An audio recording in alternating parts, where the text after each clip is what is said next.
Are you ready to challenge your perception of reality?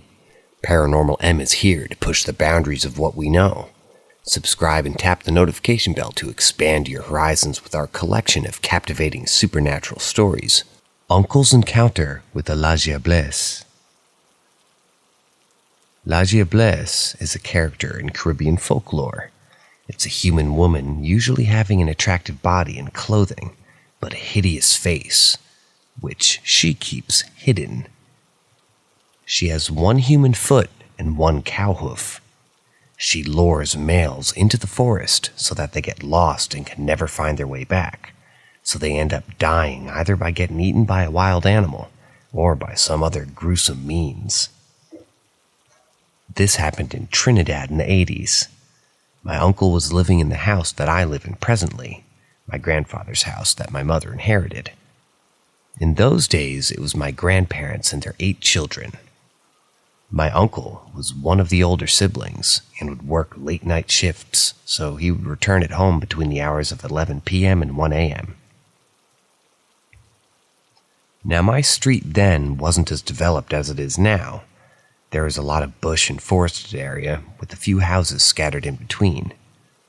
My house is about a quarter-mile in, and the road wasn't paved in at the time, and it was kind of more of a track than a road. So one night when my uncle returned home from one of his late-night shifts, he saw in the distance a woman walking down the street. From the look of her clothing, he assumed it was my senile great-grandmother. She had a few instances where she would wander off and reach far places, so initially my uncle thought it was her. He saw her familiar dress and the white shawl that she always had draped over her head, and he could make out pieces of the tattoos that she had on her arms. Now, he thought it was strange. It was the latest that he ever saw her outside of her house, and was at least 10 minutes away from ours. He called out to her a couple times, but she didn't turn around and she just kept walking. At this time, my uncle decided to follow her and get back to her home. As he neared her, he realized something really weird. He kept calling out to her, and yet she didn't turn around. When he looked down, he saw that my great-grandmother had a cow hoof where her left foot should have been. He was really close to her now, and when he noticed it, the woman stopped dead in her tracks. My uncle, in sheer terror, turned around and said that he never ran so fast in his entire life. He raced on home, and since that incident, he's always had my grandfather wait up for him until he eventually left that job.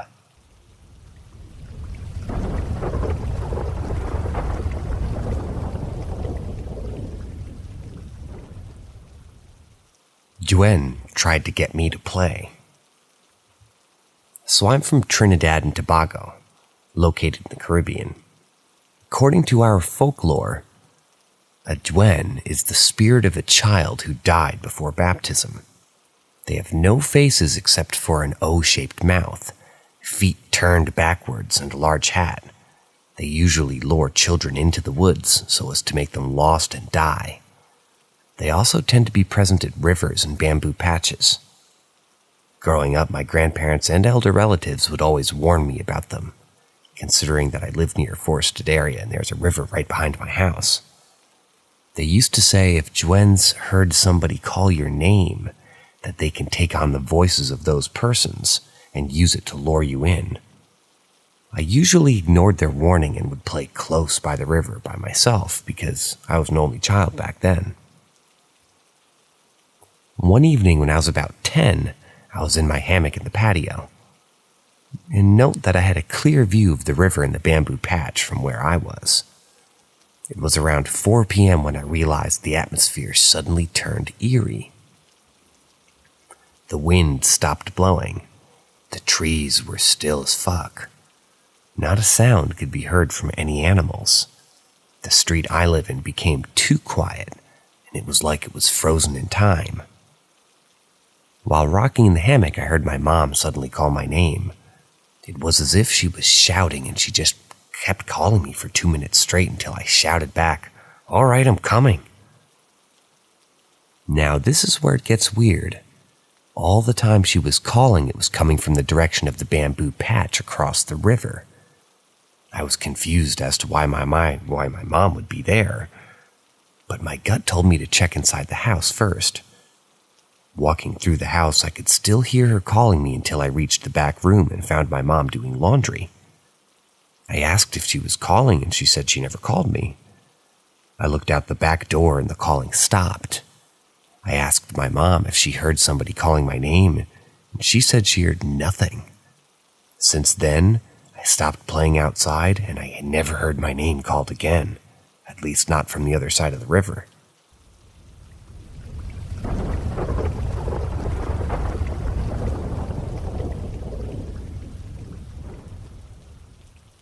My dead ex-boyfriend visited in my dreams. I was a mess, wanted to die too, and just full sad that day and night. That's when I dreamt with him the first time. I told him I missed him, and he told me he missed me too. They told me he was pissed because his mom and aunt started giving away his stuff, then told me that he wanted me to keep his drum set. He was a drummer. But I told him I didn't want it. But I could keep a hoodie or something. He told me that he wanted no one to keep his drums. And I said sorry. I had no space to keep a drum set. Next day I went to his house and his mom told me that she wanted me to keep his drums. Told her the same, grabbed a hoodie, and she told me that he didn't want anybody else to have this, you know? I was weirded out but left.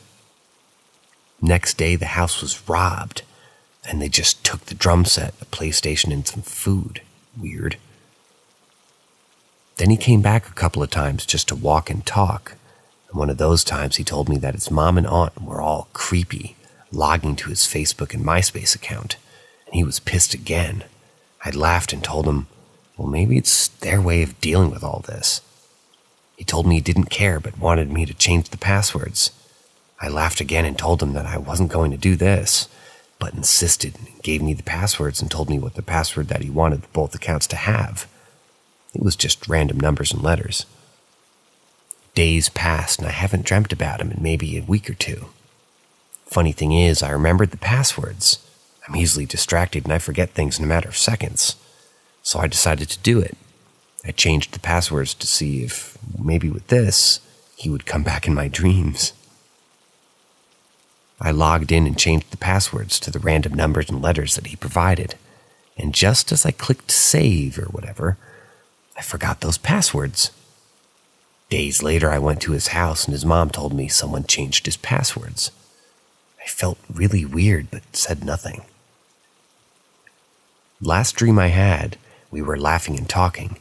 He told me that he wanted me to come with him somewhere. I guess it was a funeral. I asked who the funeral was for, and he just responded, "You'll see." As we arrived, they asked me to come to the coffin, and I went and saw. And as I looked down, I realized it was me. On that exact moment, I woke up and I was really scared. I don't remember how many time passed or how much time passed, maybe 3 or 4 days, maybe a week. I received a call from this aunt to let me know that his mom committed suicide. I was really sad as she was an awesome person, but she fell in depression. Her mom was recently deceased, and now her only son.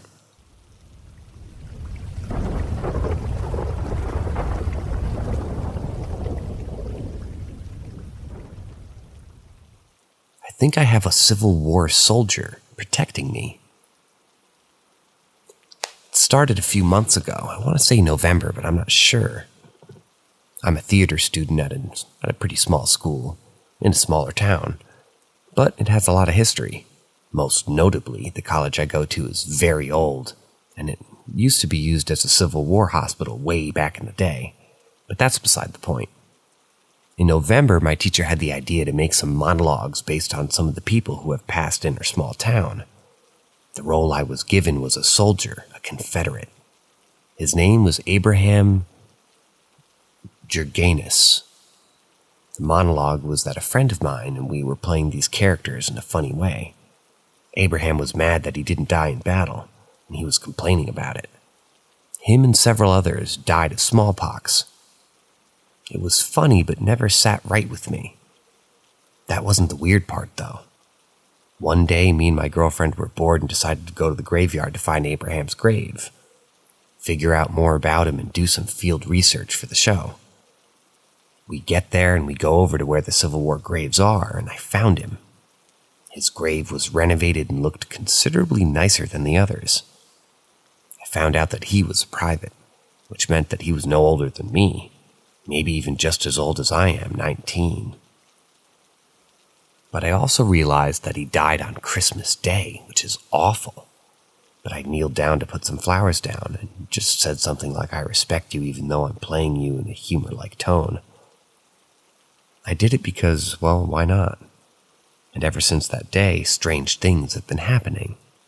The first time I knew something was off was when I was driving with my girlfriend. It was late and we were just driving and talking. But I make a turn, and I see a man standing in the middle of the road. He was black, as in his whole body was black, like a shadow man. I looked at him, blinked, and he was gone. And I knew it was Abraham, like I sensed his presence. But the strange part is that my girlfriend bursted into tears out of nowhere. She said that it was an overwhelming feeling. She just felt so upset and hurt, and it's gotten even bigger from there. Now the weird part is that he's not hurting me, and whenever I see him I don't feel scared or in any danger. I feel safe and calm, like he's my protector. And another thing is that our college is notoriously haunted, but all the spirits I've seen have been white, like a standard spirit, but Abraham is black. I just wanted to share this and get other opinions. Again, I can't stress this enough that he doesn't want to hurt me, or it doesn't feel like he wants to. I just want to know, why is he even here, I guess?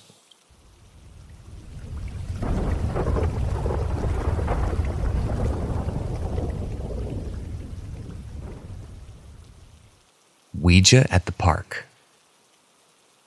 One Sunday about last year, my friend Jake and I wanted to do something fun and interesting, so we thought about doing a Ouija board. I got a sturdy piece of cardboard and Jake put the Ouija letters on it. We both thought it would be super fun or something. We knew about the stories of how they stay in your home forever if you invite them, and so we went to a park away from our neighborhood and set it up there. My friend told me that we had to allow the spirit to control us in order to have it work, and that sort of scared me. First, we would ask, "Are there any spirits who would like to talk with us?" We asked that about 15 times. It started to seem hopeless. "Let's just do it one more time, and then we should just go home," I said. We asked again, "Are there any spirits who would like to talk with us?" And then Jake moved the circle onto the yes. Jake flipped out. I thought he was just being dumb because he didn't want to go back home. I was convinced that he moved it. "Dude, that's not funny at all. Stop moving it," I told him. He looked at me with a serious face and said, "I didn't move it. I thought you did." That's when I started to feel spooked, but it wasn't enough to get me away from there. "Okay then, I'll ask it something only I know," I said.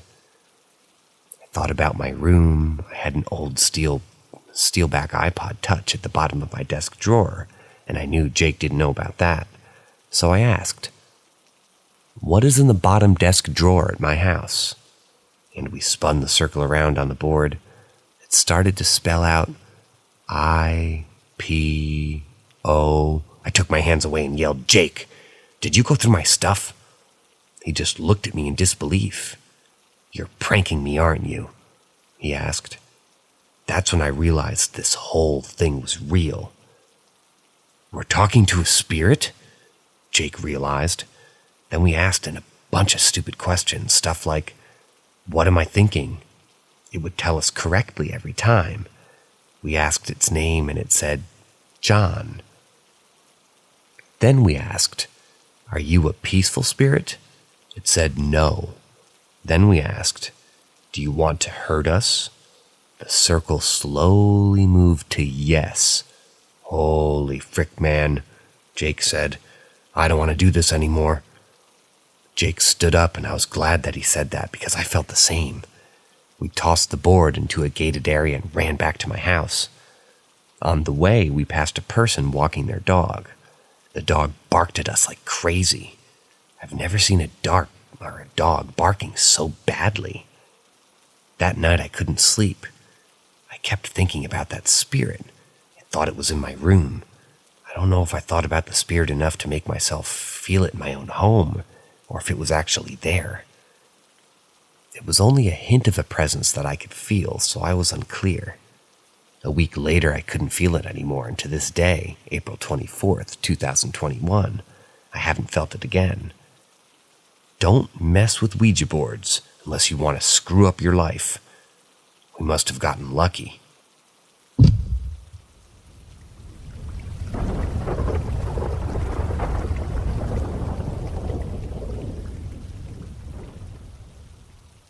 White figure in living room apartment.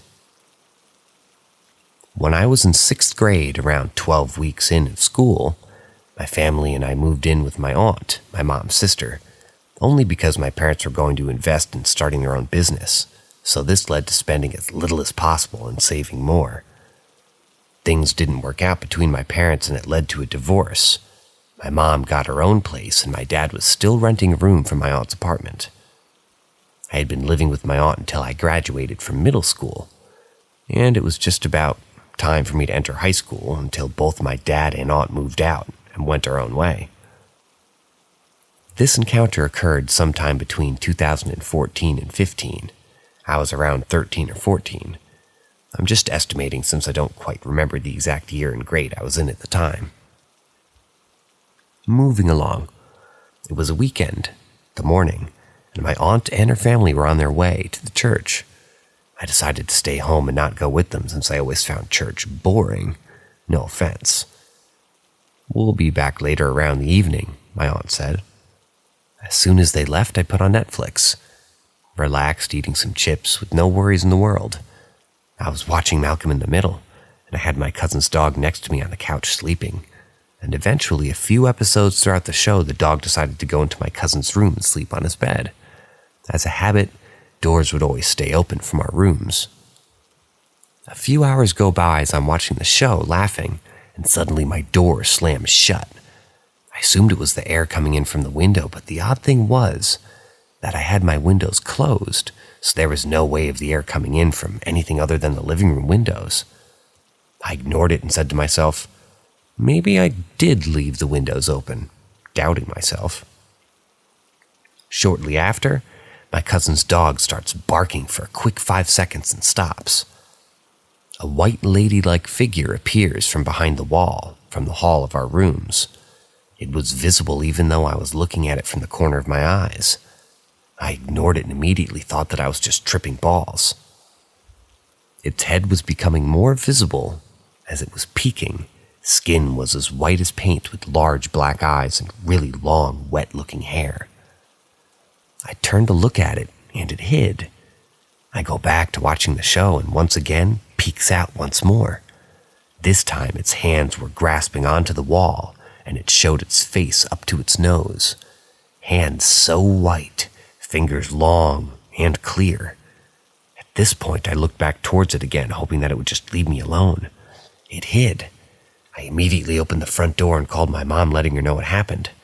She was so confused and told me that it was because I was behaving badly. She offered to pick me up and go to her house, but I decided to stay. I kept the front door open to feel some sort of security. My aunt and her family arrived around 6 p.m., and I was afraid to tell my aunt what happened because I thought she would just laugh at me. But instead, she asked questions and was open to the whole situation. I've seen it too. She explained to me that she had heard footsteps and seen the figure staring at her from the kitchen when she would sleep in the living room quite a few times. And always early in the morning around 2 or 3. Consistent. As she explained to me her encounters, I felt comforted. I knew I wasn't crazy and I wasn't just seeing things. When we moved out, we found ourselves, we found out, rather, that an old lady had died there. Maybe that explains this mysterious figure or demon. I've had numerous encounters with these types of figures in the past as a little kid, but to this day, this one has been the most recent one that's happened to me, and the second to scariest.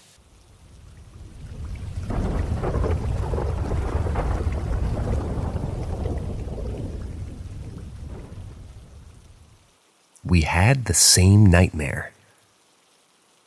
This was a story from several years ago, staying at a cheap hotel in New England while visiting family. Before I begin, it's important to know that I'm not prone to nightmares, and generally pretty skeptical about occurrences that are out of the ordinary. The hotel room was closer to an apartment in some ways, with a full kitchen and a couple of chairs arranged in some attempt in a sitting room. It wasn't exactly clean. The floor tiles were sticky, and the windows sat streaked with grime. One large stain in the carpet was the color of dried blood. Murder Hotel, we kept calling it. But really, we didn't care. We were 15 and ecstatic to have a space away from our parents. After spending the day with family, we settled into the queen beds along the far wall of the room. There was no overhead light, and I remember how different the room looked in the glow of the sickly yellow lamps. Chills ran down my legs when I turned my back to the kitchen, but I didn't think much of it. I was a paranoid kid who read scary stories in the daytime but still slept with the nightlight. I decided that I wasn't chicken, and that there was nothing to do but ignore the feeling. After tossing and turning a little, I fell asleep, reassured by the sound of my sister snoring from the other bed. I was standing in the parking lot of my hometown's shopping center, alone except for a single figure in front of me. Whatever it was took the shape of a man. He was middle-aged, greasy brown hair hanging loosely around his shoulders, padded with flannel. Patches of gray flooded his poorly kept beard. His clothes were expensive, clean, and crisp, as though tailored for a special occasion. But the presence wasn't human. He felt hollow. Like under that skin was a cavity of slime and rot and darkness that lives in the space between the stars. The man turned to enter the building behind him, but before he could, dozens of creatures spring out from the shadows, sinking jaws into flesh and tearing claws into ironed clothes. I think they were dogs, black dogs, with an intelligence burning behind bright red eyes. They tore his body apart, snuffing out the darkness and the orange streetlights behind them. My stomach turned as I watched, and I felt hot blood splash across my face. The man cried out with an inhuman scream. Organs collapsed into messes of purple and red, and skids sloughed away like wet paper. I wasn't able to look away. I woke up in the chalky darkness of the hour before dawn. I clung to the sheets, kicking my legs, trying to shift myself away from the lull of sleep. The air in the room was heavy and cold, just as it had been in my dream. It felt like something wasn't right, so I buried my head in the sheets and waited until morning.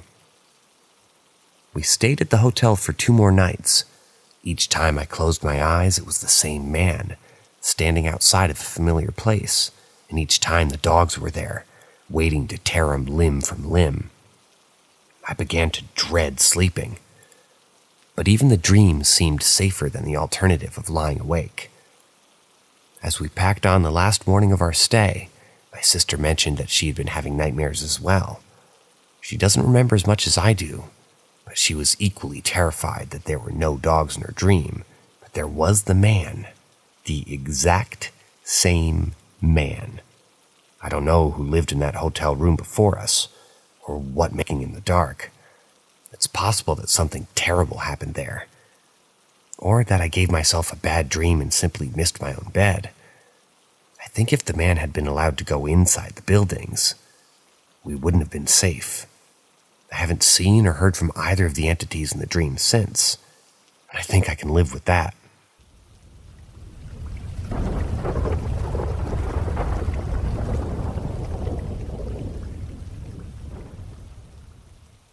Lights in the woods. This happened a couple years ago when I was working at my childhood summer camp. I've certainly gotten strange feelings around the area before, but nothing especially malevolent or frightening. My coworker and I were taking our group for a sleep out, up in some shelters about half a mile into the woods and away from the rest of the camp. I'm used to being in the woods and I generally don't scare easily, even at night. So when I woke up in the wee hours of the morning, I set out for the latrines without a second thought. I figured it was maybe around 4 or 5 a.m., based on a red glow on the horizon.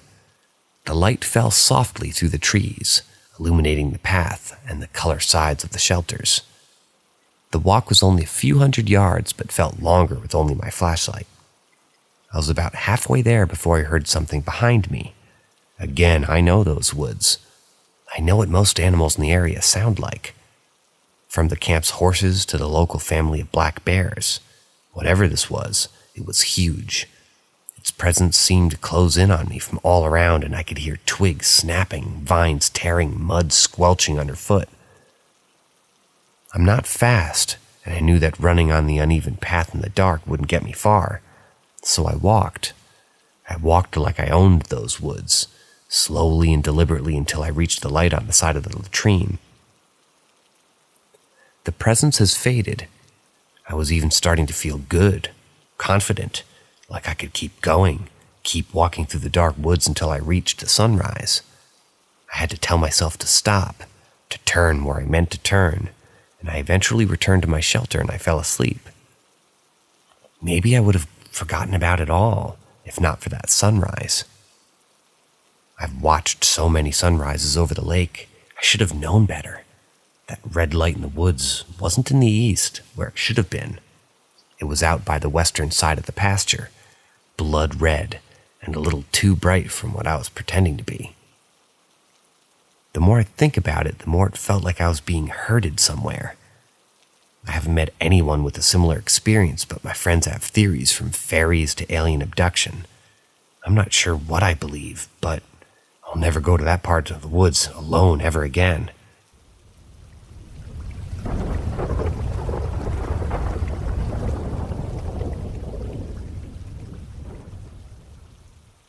My Nan's last bathroom break. In December of 2018, I got a message from my stepdad that my Nan had been taken to a hospital with pneumonia. The second I read the message, I called him to ask what was going on, and he told me that she'd been a few days and she wasn't doing too good. I immediately got myself showered and dressed and then went straight to the hospital to see her. When I got to the hospital, I went straight up to her room and saw her lay there, and it broke me. More than I've ever been broken before. She looked terrible, thin, weak, barely holding on. I broke down and I just had to leave the room as she was still somewhat conscious of what was going on. She even thought that she was going home that day. My mom and stepdad were just looking after her and trying to do what they could do to help her. I spent a few hours there talking to her, but she couldn't even really respond back. But I have a couple things that she did say, that she needed the toilet, and of course, she could go to the toilet when she liked, given the situation. I head home later on and head to bed. I wake up the next morning and I tell my parents that I'll take over watching her so that they can go home and sleep. I don't remember what time I get there, but my uncle's there, and it's late at night, something like 10 p.m., and he stays and chats for a bit, then leaves. I thought, at least. After he leaves, I just look at my Nan and I wish I could talk to her and just tell her the things that I wanted her to know. Not sure if she could even hear me if I tell her anyway. I turn away briefly and check my phone, and there's something missing in the room. I don't hear my Nan's breathing anymore. I start crying again. I love my Nan greatly, and I wait till she passes on, call my uncle and tell him. He comes back as he's not too far away. And he'd not left long. It had only been like an hour since I saw him last. And by this point, we told the nurse. And she says that we have to wait as the doctor was busy. A bit of time passes by, and the doctor comes in to declare her death, etc. And we were told to wait outside the room, so we leave and wait. While waiting, I'm talking to my uncle and partner. My partner's been with me the whole time. And we see someone walk by us and head to the toilet outside my Nan's room. They close the door and the light comes on. A few minutes go by and the door is opened slightly and no one comes out. And the light goes out. I go to check and, well, there was no one there. We all look at each other confused as hell, as we all saw the exact same thing. So my Nan decided she needed the toilet before going on to whatever awaited her next.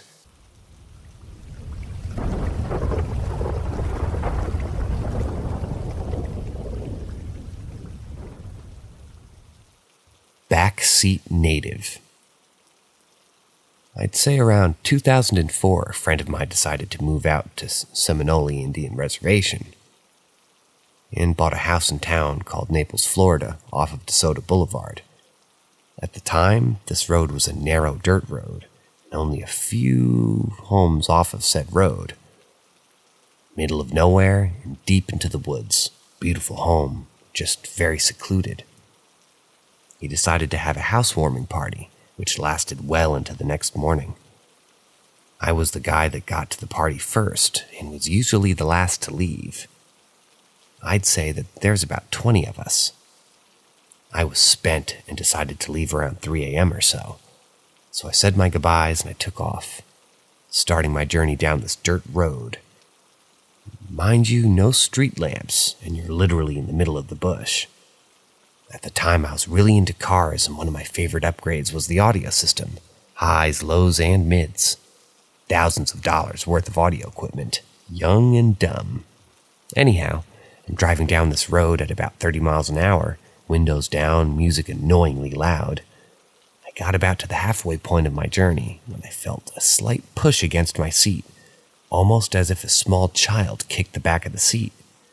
I didn't think anything of it. I mean, it's a dirt road, and all I have is about 15-inch subwoofers in my trunk, so I lit up a smoke and turned down the radio. I started to feel a bit uneasy, the funny sort of feeling when someone's staring at you. But given my surroundings, it was understandable, so I just kind of kept convincing myself that there's nothing to worry about and to just keep driving. After about 5 minutes, I felt another slight push against my seat. And at this point, I decided to slow down and look into my rearview mirror. Nothing but a giant cloud of dust, with sort of a red from my taillights reflecting off of the dust. I decided to take a quick look into my back seat, and what I saw will never leave my mind, and I'll never forget. It was a white face, no eyes, and a mouth slightly open. I slammed on my brakes and jumped out of my car.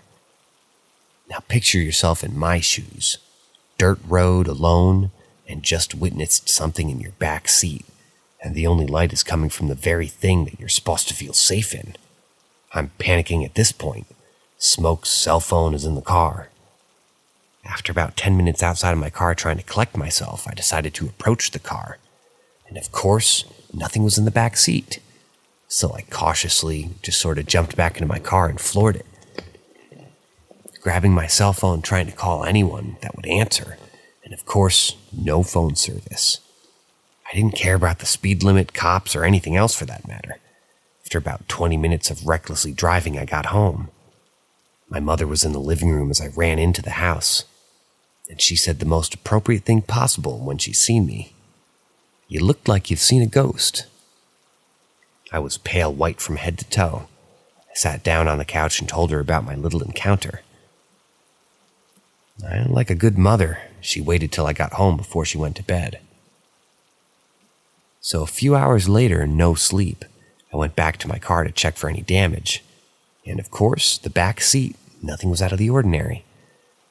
I decided to go to my friend's house, who was also a Seminole Indian, and explain what was happening earlier that morning. After hearing the story, she explained that years ago her great-great-uncle was killed on that road by a group of men who didn't take kindly to Seminoles or Black Americans. This happened in the 1940s, and all the police found was a body that couldn't retrieve the head. She thinks his spirit haunts that particular road, And apparently this wasn't the first time that this happened. Others have had similar encounters while driving on that road. The road is DeSoto Boulevard, North Naples, Florida, near the Avenue of Maria University. It's paved now, and tons of homes are currently built in the area.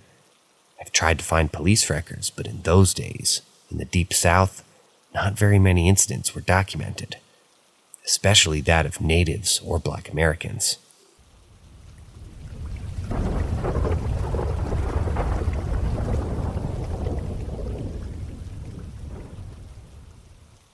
Dead in the water. My grandparents moved from Ohio in the late 70s to start a life in Florida.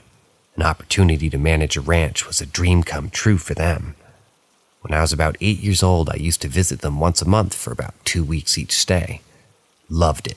Smell of cow manure brings me to a special time in my life, but also brings me back horrifying memories.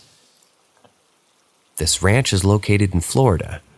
I don't want to give you the name of the ranch for obvious reasons. Not much history was given to my grandparents before arriving, but shortly after the owner started to spill the beans. Bound by contract, my grandparents had an obligation to stay for the span of 10 years. The land had some native history as well as an unfortunate suicide in the front house of the property. An old Navy sailor hung himself several years before, and the land has several different ponds and trails which made for awesome adventures. I had lots of fun until my strange experience. My father and I decided to go fishing at one of the more interesting ponds, and at the time I had no idea what made this pond interesting. Later, when I was an adult, I was told why.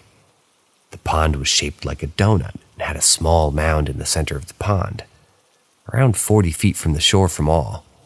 It was perfectly centered. From my understanding, someone was buried at the center of this pond. I'm not sure if this is true. Mostly stories, no real evidence.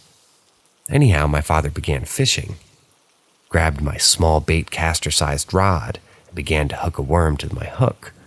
I used a little red and white bobber too. I was the type that wanted to fish away from anyone, as I thought it would raise my chances of catching something. But that day, something caught me. I cast my line in the water and sat down right at the edge of the water with my feet slightly in there. I felt like a man with rubber boots like my old man. After about 20 minutes or so, I noticed my bobber going under and back up, so I decided to set my hook. As I tugged back, it felt like something big was on the line. I tugged and reeled, tugged harder and reeled my line, but it wouldn't let go. It was stuck on something. At this point, my father was on the other side of the mound and out of my sight. So, in big boy fashion, I decided to walk into the water to see if I could tug it in a different direction, possibly freeing my line. I'm about 4 feet in and the water was just at the edge of my knee-high boots. Not sure if this made sense, but I felt like it was what I was supposed to do. Finally, after tugging my line even harder, it was freed as if nothing was in it in the first place. And even my worm was still hanging on the hook. Feeling proud, I decided to walk out in the water and recast my line. This is where it gets crazy. So about 1 foot away from my foot forward to catch my balance, and a smaller stone dug itself into my shin of my left leg, hurt like hell. As I realized what just happened, I go to pull my left leg forward, and I couldn't. I felt my foot pulling back. I struggled trying to pull my leg forward without spinning around. With the bum now in the water, I started to scream, yelling for my father, and it was my scream was falling on deaf ears. I'm being pulled into the water by something. Didn't feel my hands or anything actually on my foot. Just my leg was not free, and I was gradually going further into the water. I was yelling bloody murder at this point, and after 20 seconds of fighting and yelling, whatever had my foot let go. I was soaked and horrified. I ran to my father screaming, bleeding from my left leg and in somewhat of a shock. While yelling, I asked my father, "Why didn't you come when I was screaming?" My father, now shaking because of my reaction, "Son, I didn't hear any screaming. I couldn't even see you from this side." I'm Calming down a little bit at this point, I asked him again. His reply was the same. "I didn't hear you, son." Needless to say, after showing my father and explaining what happened to me, like most parents would, just shrugged it off and said my imagination got the best of me. I never fished on that property again. No one believes this actually happened. And trust me, this is something that sounds outlandish.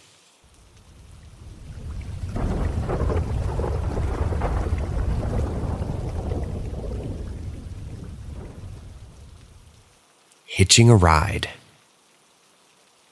About 15 years ago, a friend and I decided to have a night out at a local club in Fort Myers, Florida. It was around 2:30 a.m. when we decided to leave and head back home. To get home, we had to take a State Road 82, about a 45-minute drive from the North Fort Myers. If anyone on this thread knows anything about 82, hundreds of deaths have happened on this road, from motorcycle accidents to semi-truck rollovers and everything in between. Extremely dangerous road, with a ton of very strange sightings. Anyway, it was around 3 a.m. when we reached the halfway point home. Windows halfway down, smoking cigarettes and listening to some Pastor Troy, when out of the blue we heard what sounded like very heavy rain hitting our car. No other cars around and driving about 70 miles per hour. No rain in sight, just a bit foggy.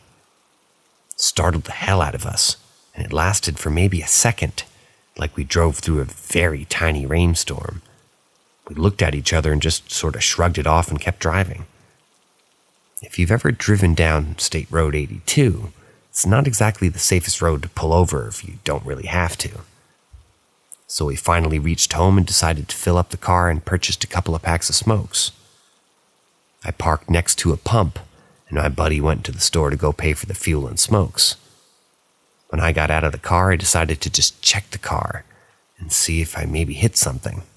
And honestly, people laugh at me when I tell them this story, but from the middle of the front of my hood all the way back to the end of the trunk, I seen 8 streaks. I was a car guy in those days, and my car was washed and waxed hours before we decided to go clubbing. My buddy came out of the store. I showed him what I discovered, and he was equally puzzled. After I pumped gas, I decided to go over to the self-car wash and see if I could get these streaks off the car. Must just say, I spent damn near $15 in quarters using everything that was setting that car wash had to offer, and the streaks just wouldn't come off. I said the hell with it and decided to drop Buddy off and head home to bed. The next morning, I decided to go have a look at the car. I just couldn't figure out what the hell could have caused this.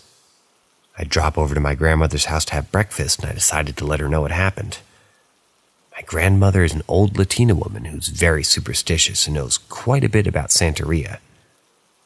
After I told her what happened, she stood up and went into her bedroom. When she came back into the kitchen, she had white sage, holy water, a rosary, and a small piece of silver. I chuckled and asked if she was about to perform an exorcism. She smiled and said, "Kinda." So I walked outside with her and her items. She surrounded the car with white sage inside and out, held her rosary in one hand while whispering something. She put holy water on a small rag that she had in her pocket and proceeded to clean my car. I laughed and told her I tried pretty much everything to get those streaks off, and nothing worked. And she's now cleaning the streaks off with holy water. My jaw dropped. The streaks were coming off. I was honestly shocked. After she cleaned, quote-unquote, my car, I asked her what she thought it was, and she said that it was a demon trying to latch itself to my car.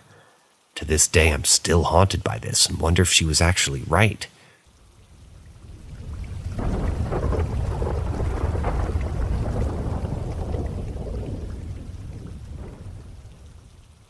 Past life dreams. I tend to have dreams where I feel strongly connected to one of the characters in the dream. All these dreams involve past life events. I recall a dream where I was just a small girl in an Indian village. I had the feelings that maybe it was back centuries ago. I had a dream where I was traveling along a river. Suddenly, we were ambushed and I was shot in the chest with an arrow. I felt myself rising up quickly and looked down to see the boat getting smaller and smaller. As I rose up, I saw the landscape laid out below me. It was a great plain with a forest in all directions as far as I could see. I had the feeling it was Russia, but I'm not sure when. I remember one where a man on board a sailing ship, dressed in the style of an 18th century. Another dream was me and a lady friend walking along the southern coast of England, above the white cliffs of Dover. I had the feeling that this was in the early 19th century. I had a very odd dream a few years ago where I was a soldier making my way through a sewage system. I was surrounded with bodies floating in the water, which came up to my knees. I had no fucking feeling of fear or even revulsion during the dream. It was just a matter of pushing the floating bodies out of the way so I could get through to safety. I think these dreams might all be connected to past lives that I've had. That's the only way I can explain why I feel so connected to the individuals in the dreams. I've had a number of other dreams of this type, but that'll do for now. That'll do.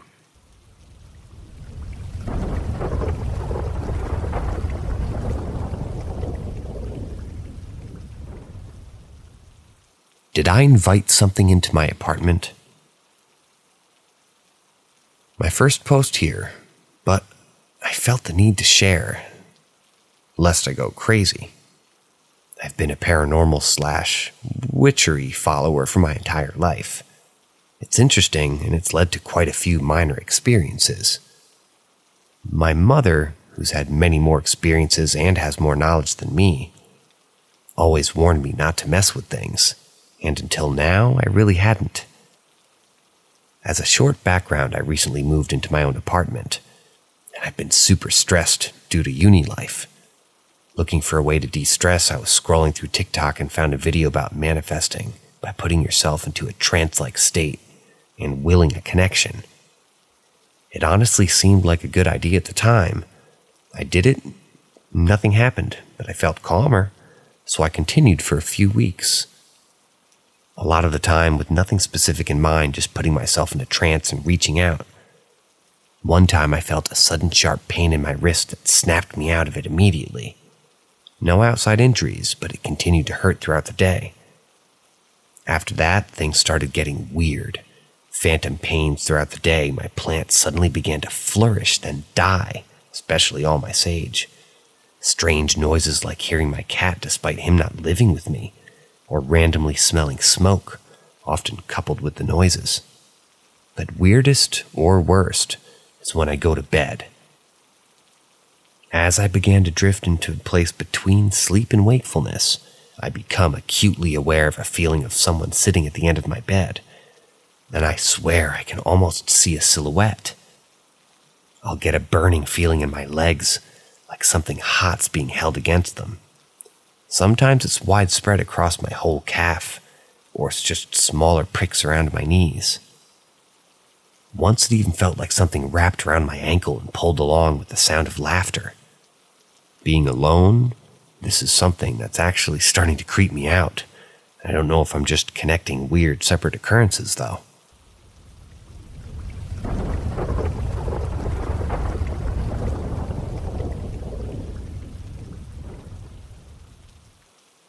I thought it was sleep paralysis. My family would often move due to my dad's job. We lived in around 9 different states, sometimes moving houses within them. When I was 6, we had moved to Wisconsin in an older Victorian home that we soon found out was once the only house on what used to be a large farm until someone decided to turn it into a small town. On the first year I had fallen asleep with my mom in the living room, I had woken up at about 1 a.m. There was a clock on the opposite wall that the TV was on, and I had seen that it was about 20 feet away. On the bottom of the stairs was a woman. She stood about 6 feet tall and had long black hair and wore a black and white striped dress that covered her feet. Her face wasn't visible. I panicked but couldn't move. Took about 5 minutes of squeezing my eyes shut to fall back asleep. I would wake up with small bruises on my arms and legs, but thought nothing of it. The same thing happened nearly 2 years later before we moved. However, I was asleep in my bedroom and I saw her in the hallway, still not moving. I woke up that time with bits of my hair cut around my head. I remember thinking it was my sister until she denied doing so, causing huge upset within the family about her abusing me, which wasn't true at all. Now, we had moved to Kansas in a rather nice two-door style house. Yeah, my parents like older homes. And if it was older than 80, yep, we had to live there. I was nearly 11 when I, once again, fell asleep on the couch with my mom. The house was smaller, so the living room was a bit cozier with the fireplace and stairs on one side and the den on the other, maybe 10 feet. I opened my eyes and again, she was at the bottom of the stairs, slightly illuminated by the streetlight outside. The next morning I woke with a migraine, the one and only I've ever had. It was only me, 2 of my sisters, and my parents at the time. Then 5 years later we moved to Florida in a rather new home, which was odd for my parents. Just one sister with us this time. Within the first month she appeared again. I still couldn't move or speak. All I could do was stare. She was in the doorway, maybe 6 feet away, watching me, wearing that same dress. The next morning I had cuts on my breasts and neck. After we moved house about 4 miles away, it was one of the last times I ever saw her until a few weeks ago. She was at the foot of my bed, her face still covered, but I could almost see her breathing. I woke up untouched, but came down with a nasty stomach a bit later that day. The last time I saw her, my parents and I just moved back from my childhood home in Michigan. It was my grandparents before they left. I had a room in the basement and I was rather happy with the setup. That was until exactly 1 year after I moved in did I sort of experience her. This time I refused to open my eyes, tired of being afraid, but I could hear her. She was right next to me, breathing in my ear. She didn't say anything at all, just breathed. The next morning I was unable to eat due to a nasty sore throat. See, I would assume this was just some sort of sleep paralysis, a demon or an overactive imagination. However, I still can't shake the feeling that something was or is here. I still get random bruises on my leg, and I take iron supplements, otherwise I'm very healthy. And I randomly feel nauseous when I'm alone and just before bed.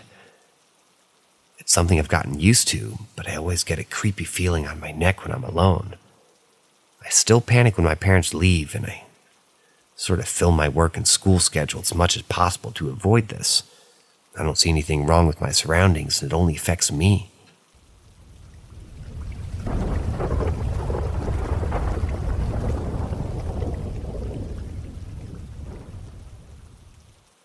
Anyone else visited by shadow figures not attributed to sleep paralysis?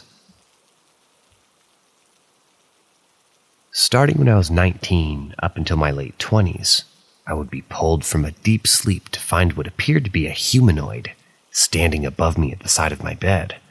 It was completely black. Think of a void, and that's the color, or lack thereof. And it or they or whatever, it would be there. It happened multiple times over the course of a decade.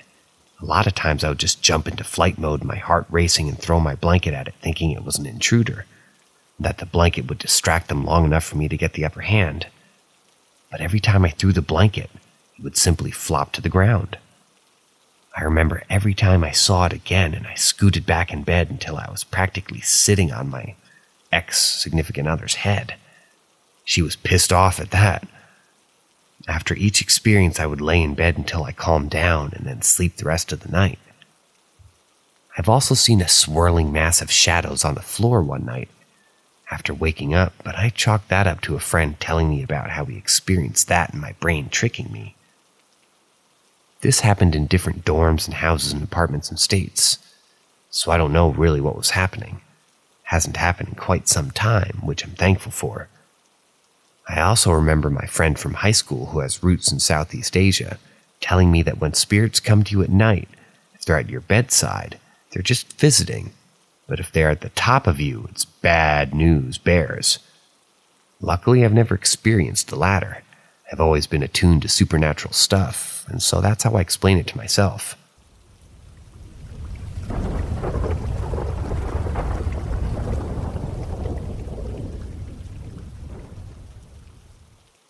Dream about deceased best friend.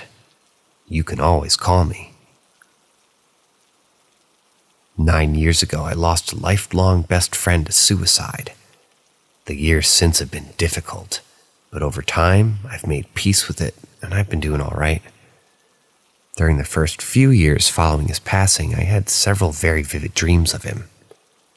While they could very well have been a product of mourning, they always felt more meaningful. I was always left feeling connected and reassured by them. About 2 weeks ago, I realized that I haven't had a dream like this in many years. It made me sad, but it seemed to make sense. His passing is no longer the main focus of my life, and still, I wondered if he was still out there, somewhere. A week goes by and I don't give the dreams another thought. Then it happened. I dreamt he was back as though he never left. I hugged him and told him how much I missed him. He said it was great to see me too, but that he's soon having to go away again. I begged him not to go, because that meant he would never come back. He told me, "You know how to get a hold of me. Call me when you want to talk." "I can't just call you," I replied. "You won't be in this world anymore." He firmly replied, "Just call me. You can always call me. I'll answer." And with that, I woke up, both heartbroken and oddly comforted. I felt like I finally got to visit him again after all these years. Perhaps it was just a dream, but to me, it felt like much more.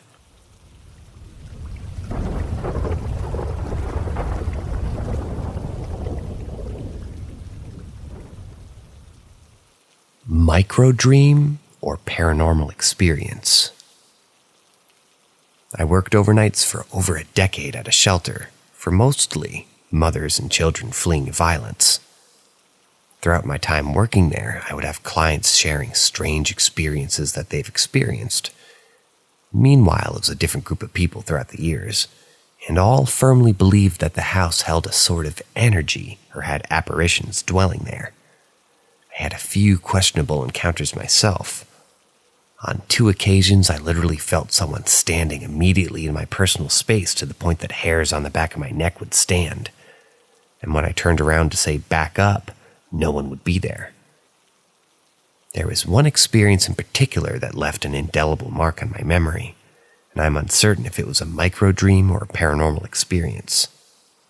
Being that I worked overnight between 3 to 5 a.m., if all the folks were asleep, and I had done my rounds, I would relax in the office at my desk with the TV on. If I became groggy, I would rest my head on the desk for a few minutes at a time. But that would be enough to sort of awake any sounds, and they would jolt me out of the nap. On this particular shift, it was quiet, and all felt safe. I had my head on the desk and immediately began microdreaming. However, my dream was me sitting at the desk at work in the office, and seeing a woman slowly walk down the stairs past my office door. The ironic part is, in my dream, I knew that this woman wasn't staying at the shelter, and I'd never seen her before. She was an older black woman dressed in her Sunday best, all pink, and her hat was indicative of 1920s or 30s era fashion. I remember in my dream thinking, I don't know her, but I feel safe with her. I won't bother her and I'll let her be. And then I immediately woke up to the same panoramic view outside of my office door I had just seen in my dream, and no one was there. Side note. Also, the shelter was an old mansion for very wealthy folk at the beginning of the 20th century. I imagine the apparition I saw or dreamt may have been a hired house help for the family who resided there initially. It became a shelter in the mid-70s. Very odd. I'll never forget this experience. And I often sort of just left to wonder if spirits are better able to show themselves and communicate through dreams than with the living.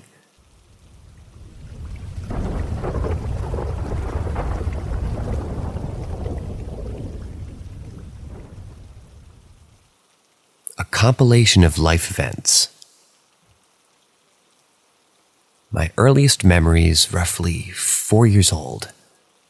We lived in a very old house in a neighborhood where needles would stick to themselves on the sidewalks.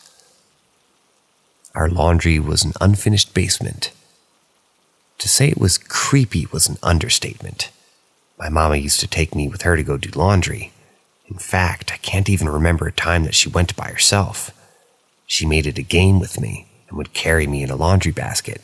She always teased that if I refused to take a bath, she would stick me in the washer with all my clothes. There was always a shadow on the wall, though there was nothing blocking it. If you looked at it long enough, you could swear you saw it move. Fear was a new thing at the time. I may have lived in a bad neighborhood, but my parents protected me. And honestly, that basement is probably the first time I ever felt uncomfortable or anxious. When we moved out, I remember my mother whispering to my grandma that she hopes Shadow Man doesn't follow. She never mentioned it to me as I'm a grown man now, but I still feel that basement has a lot to do with why we moved. Sometime during elementary school, my best friend, and we're going to call her Ash, oops, I think I might be a girl and I said I was a man, I apologize, lived in a perfect family. Pastor for a dad, kindergarten school teacher for a mom, a perfect family of 6. We were playing hide and seek at her house. We put the bedrooms as off limits. We could hide in the garage, the family room, living room, kitchen, and 2 bathrooms. When it was my turn to hide, I went to the top of the stairs and around the small corner and laid down flat next to her bedroom door. It was pretty dark, so I thought she wouldn't see me. As I listened to her to come find me, I turned my face toward the door and looked underneath it. I saw a face looking right back at me, human, but very pale with dark, sunken-in eyes. It was centimeters away from my own. I froze in fear, and we had a staring contest for what feels like forever. Then it blinked. I went home early that night. Ash's family moved to a new state about a month later. Their family plunged into hell, her sister getting addicted to drugs and trying to commit suicide. Ash herself following in those footsteps. Her little brother ran away all the time, all of them hospitalized at some point for trying to OD or shoot themselves. We still talk, but it's never been the same.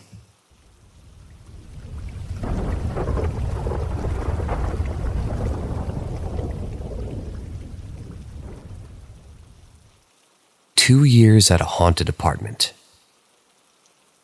I moved in with my fiancé when we found out that I was pregnant, around June of 2020. I worked as a baker for a local coffee shop and often worked 4 a.m. to 12 p.m. shifts.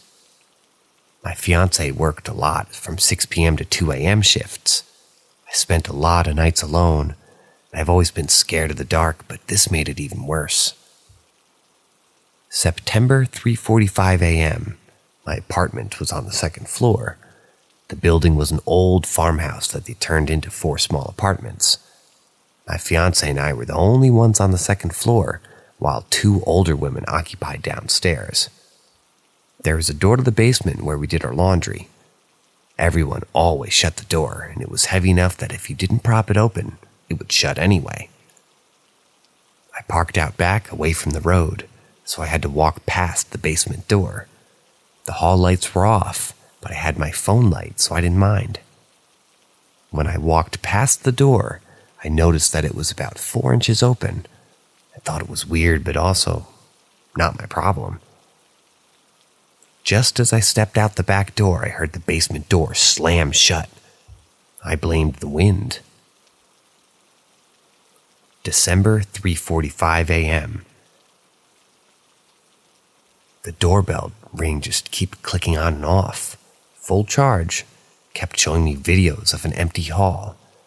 It stopped when I grabbed the doorknob and never did it again. On and off, I noticed small things.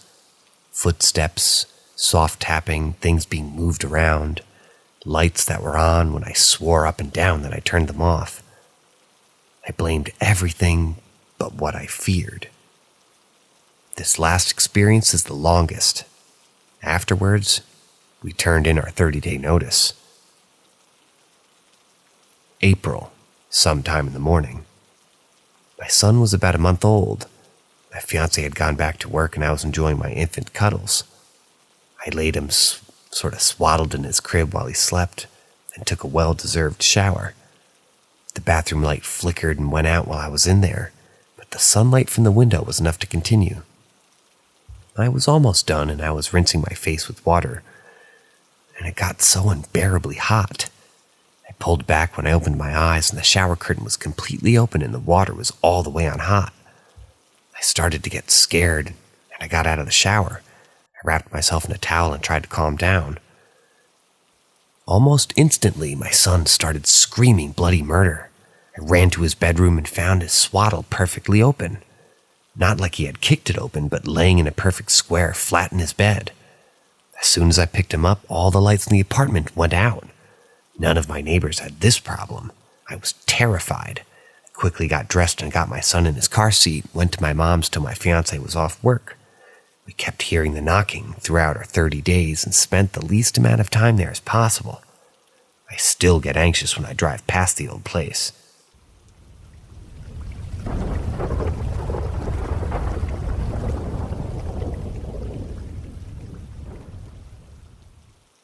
An empty encounter.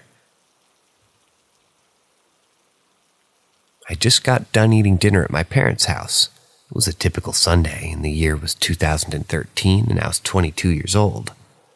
My parents, sister, and my two nieces all left to go shopping, which left just my brother-in-law and me at the house alone. For years, whenever we got a chance to hang out alone, we would play Halo. We were in the last bedroom down the hall on the left, playing Halo 4 and just enjoying the bro time, when we heard something down the hallway. I guess this would be a good time to tell you that I have an identical twin brother, and at this time, he was away working in California. We haven't seen him in months. The noise coming from the end of the hallway sounded like a low beating, but quickly turned into what sounded like footsteps. We didn't pay much attention, thinking it was just my parents or nieces coming down the hallway, even though I thought to myself that it was oddly quick for them to be back. The footsteps were slow but continued to grow louder. I paused the game and my brother-in-law looked at me confused as to why I stopped it. I quickly held up my finger as to shush him and pointed at the door. We sat there looking at the door as the footsteps got closer and closer until they reached the outside of the door of the room where they were in, and they stopped. I was still not scared or shaken by this, since my nieces were young and my dad likes to try to scare us. I still just thought that's what it was. We sit quietly for about 30 seconds, and all of a sudden there's 3 beats against the door. It wasn't extremely loud, but it had an irregular beat to it, and it made both of us jump a bit. I thought it was weird that they knocked instead of walking in like they normally do. Still optimistic as ever, I was still thinking that they were just trying to scare us. I jump up smiling, thinking, "Yeah, you got us." As I walked to the door to let them in, but right before I got to the door, a voice said from behind the door, just loud enough for me to hear it, "Hey guys." I was taken back because the voice sounded exactly like my twin's brother voice. I stood frozen, only turning my head to look back at my brother-in-law, who was looking back at me with his jaw on the ground and the same look of shock on his face. He jumps up and runs to get behind me. I grab the door and quickly open it, excited to see my twin brother, who's decided to come home and surprise us. The door swung open, and we're hit in the face with a cool breeze and an empty doorway. We look down the hall toward the kitchen. Empty. We call out his name. "Dusty, is that you?" No response. We scream out for my mom, my dad, my sister, and 2 nieces, thinking maybe it was some sick joke, but nothing comes back. Completely freaked and now thinking someone has broken into the house, I run back into the room where we just grabbed a handgun that my dad kept beside the bed tossed my brother-in-law a large machete that we always kept in the corner to use for yard work and camping. Now with both of us armed, I clicked my weapon off safety, told my brother-in-law, "Watch my 6." And we won through the entire house like SEAL Team 6. We check every nook and cranny, yelling out, "Come on out. We know you're there." We don't find a thing. We ran to check the doors, the windows, all were locked and nothing was broken. We run outside to see if we can see anything. Nothing. We pull out our phones. I called my brother and he calls his wife. And that's my sister. My brother answers the phone. "Are you home?" I said. "No, I'm at work," he responded, confused. My brother-in-law just yells, "They said that you're still shopping." We told everybody what happened and everybody acted surprised. But we know none of them believed us, even though, and to this day. Now sometimes when I sit and think of all this in my life, I even start to doubt myself and I ask, did that even happen? Was it real? But then I remember I wasn't alone and I call my now ex-brother-in-law and ask him if he still remembers the same thing. And every time he says, "Dude, I will never forget that day."